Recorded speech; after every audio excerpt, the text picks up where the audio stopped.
Sometimes video game publishers and creators make headlines for negative reasons. So here are 10 controversial things said by game makers. And please note, this isn't intended to stir up new anger or get mad at anybody in particular. Just a look back at some old headlines, a trip down memory lane to really see what we've learned. So starting off with number 10, let's start off with an absolute banger when in 2011, then CEO of Electronic Arts, EA, John Riccitiello had this to say at a stockholder meeting. When you were 6 hours into playing Battlefield and you run out of ammo in your clip and we ask you for $1 to reload, you're really not that price sensitive at that point in time. So essentially what ends up happening, and the reason the play first, pay later model works nicely, is a consumer gets engaged in a property. They may spend 10, 20, 30, 50 hours in a game, and then when they're deep into a game, they're well invested in it. It's a great model and it represents a substantially better future for the industry. Boom, so there you have it, guys. Then CEO of EA Games, in explaining the free-to-play and microtransaction models to shareholders, pretty much admitted that they are down to generate revenue, really draw revenue from you, the player, the consumer, so much to the point that they would actually even hypothetically consider charging you for a reload. $1 to reload definitely became a thing, a rallying cry against practices like this. And while, yeah, he definitely was probably exaggerating a little bit, just using it as an example, I still think it's indicative of EA's mindset, specifically at the time when they were playing the game real hard. Look, John Riccitiello has gotten in hot water in the past for some crazy statements. I'm sure when we do a part 2 of this video, which we do have planned, we'll probably talk about more, but there's times in the world of media where quotes can get taken out of context, and there's times like this where just the quote itself just doesn't sound good any which way you present it.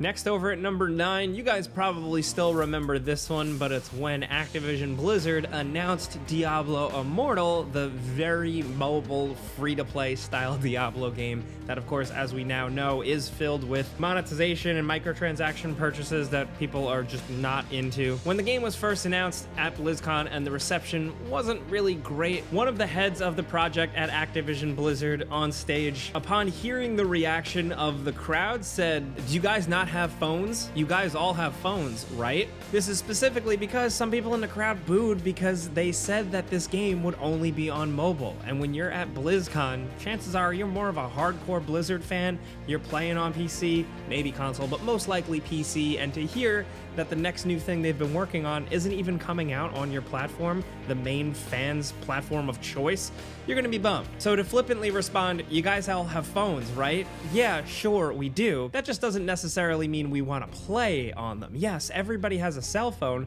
but not everybody plays mobile games." No disrespect to anyone else here at Game Ranks. I know some of us play mobile games. We talk about them from time to time, but me personally, I barely play any. So when I heard this, I was like, this ain't it, guys. And sure enough, now it's 2022, the game has released, and it pretty much is exactly what everyone expected.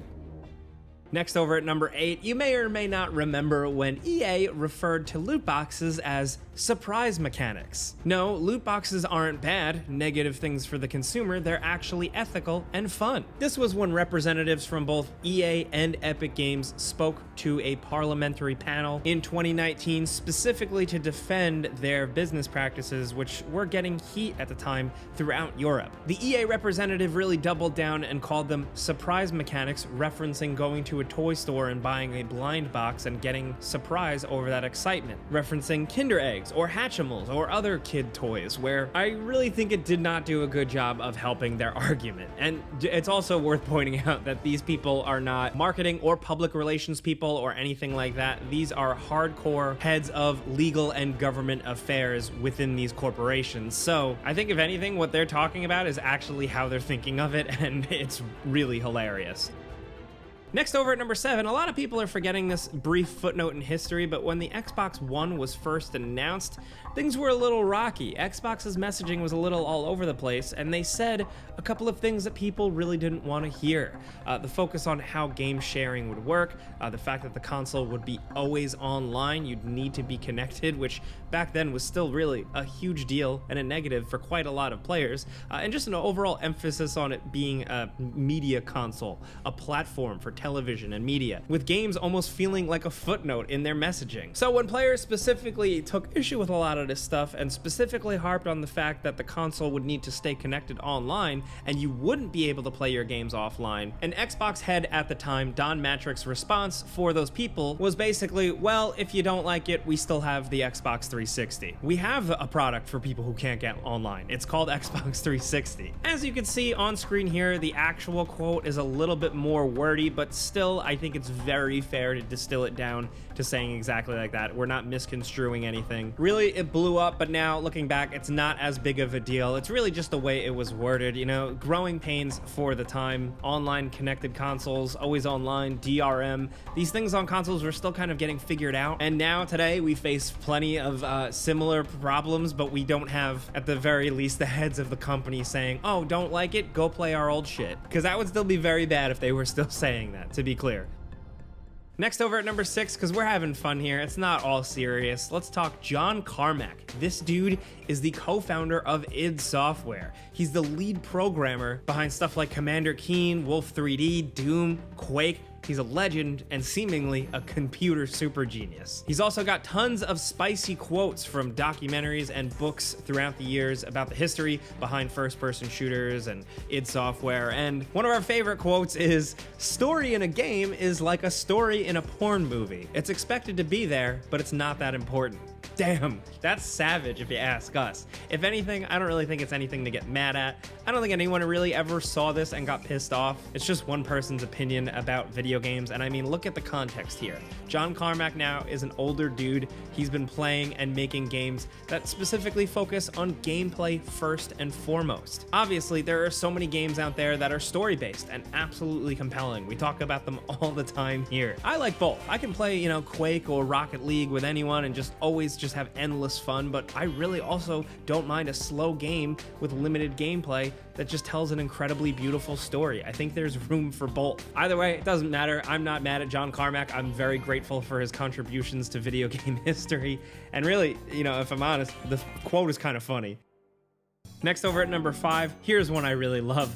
Ken Kutaragi, the former head of PlayStation, considered by many to be one of the fathers of the original PlayStation, was always good for a spicy quote, and one of my favorite ones was around the time of the PlayStation 3. During an interview with a Japanese magazine, Ken had this to say about the PlayStation 3 and the price goal. For consumers to think to themselves, I will work more hours to buy one. We want people to feel that they want it, irrespective of anything else. So basically, he said, yeah, we're pricing it high. Yeah, we want you to want it. And we know you're suckers enough to work your ass off or put yourself in debt to get one. Basically saying like, hey, get a job, man. Which is a really, really funny way to talk about how they want the PlayStation 3 to be perceived, because I actually buried the lead here. This quote actually came out before the price of the PlayStation 3 was announced.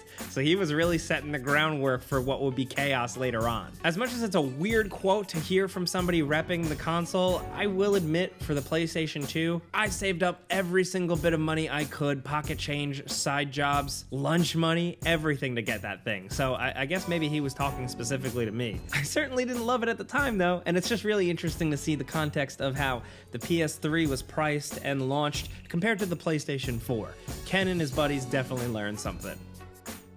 Next, over at number 4, I absolutely love this one. So Hiroshi Yamauchi, technically Nintendo's third president, did an interview in 1999 after his tenure, specifically talking about RPGs and how, you know, at one point Final Fantasy really popped off with Nintendo until Square ultimately moved over to PlayStation. He said, and I quote, you know, people who play RPGs are depressed gamers who like to sit alone in their dark rooms and play slow games. Side note, he also called RPGs as a whole silly and boring, which is really funny. But that quote, can we just back it up for a sec?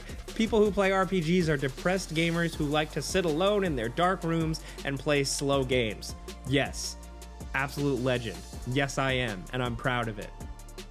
Oh boy, down at number 3, sticking with something current, a Ubisoft executive, a vice president at Innovations, Nicolas Pouard, took an interview with a financial publication and defended Ubisoft's new use at the time of NFTs, specifically with Ubisoft Quartz. And the whole idea centered around getting NFT items in Ghost Recon. Remember that? He said that their Quartz system was really a first step to something much bigger. They said, though, that it is not an easy concept to grasp when talking about audience backlash. I think gamers don't get what a digital secondary market can bring to them. So really, it's for them. It's really beneficial, but they don't get it for now. Yeah, that's right. If you don't like NFTs, it's because you don't understand them. Now, I'm sure plenty of people watching this video are into blockchain concepts, the technology behind it, and NFTs in general. You might even be invested in them, but ask many gamers who are very jaded to the practice of spending additional money in their games, whoever it may be from, and they really just don't want any more of that. It's not about not understanding, it's strictly about not wanting. After having so much meddling in games from all types of monetization practices, another one comes along, people don't want to hear it, no matter how exciting you might think personally the technology is. Pretty interesting considering Ubisoft Quartz is barely a thing now. Nobody really seemed to care about the Ghost Recon ones, and then you have other developers like the people behind Stalker 2 announcing NFTs, seeing the backlash, and listening and backing away. Oh man, now down at number 2, again, we're keeping it light, we're keeping it fun here. EA's bad tweet. Now again, this is just a tweet from a social media account. Whoever sent it representing EA, whatever, it doesn't matter. The tweet was following a TikTok trend, highlighting significant others saying they're a 10, but they blank. So, a silly version of that would be like, oh, they're a 10, but they only like pineapple on pizza. Stupid stuff like that. So EA's version of tweeting that out was, they're a 10, but they only like playing single player games. I'm sorry, EA, excuse me, are you dunking on me for liking single player games only? You could take this tweet a couple of different ways, but that's how me and seemingly a lot of other players online really took it. It's really funny coming from EA, like obviously, they focus on multiplayer and microtransactions and stuff, but they're also currently funding and publishing a remake of the original Dead Space, which is primarily just a straight up good old-fashioned single-player video game. So your messaging is all over the place, guys. I know you're just doing it for the fun little memes, but damn. Again, though, it doesn't really matter. Who cares? It's Twitter. You're better off not thinking about them. But again, that's just me. Now down to number 1, one last good spicy quote. If we're talking about monetization stuff, we've been talking about EA a lot today, but we can't help ourselves with this one. It's when Battlefront 2 launched and people found it pay to win and riddled with loot boxes and microtransactions they didn't want. When this first started to pop off, EA seemingly scrambled to handle the messaging, and when acknowledging a Reddit post where someone, quote, said, seriously, I paid $80 to have Vader locked? EA's community team Reddit replied, the intent is to provide players with a sense of pride and accomplishment for unlocking different heroes. Then they went on and had a bunch of other explanations for it, but that sentence right there, dude, that is killer. Yeah, dude, I love grinding to get Darth Vader in the Star Wars game for a sense of pride and accomplishment when that thing is locked behind hours and hours and hours or tons of real world dollars dumped into the game. It's just not cool. I can't believe what they were thinking with this. It's so funny to see how far Battlefront 2 has come, but it's taken a long time to get there, specifically because of messaging and statements and actions by EA like this one specifically. Still, we've all learned from all this stuff, whether it's serious ones or funny ones. These are some crazy things said by video game developers and publishers that we just wanted to chat about. Now, if you enjoyed this little trip down memory lane, this little discussion, let us know what you're thinking about some of these comments and more, suggestions for a part 2. We'd love to hear it. And if you dug this video and you want to see more, clicking the like button's all you got to do. We very much appreciate that. But if you're new, consider subscribing too, because we put out videos every single day. But as always, thanks for watching, and we'll see you guys next time.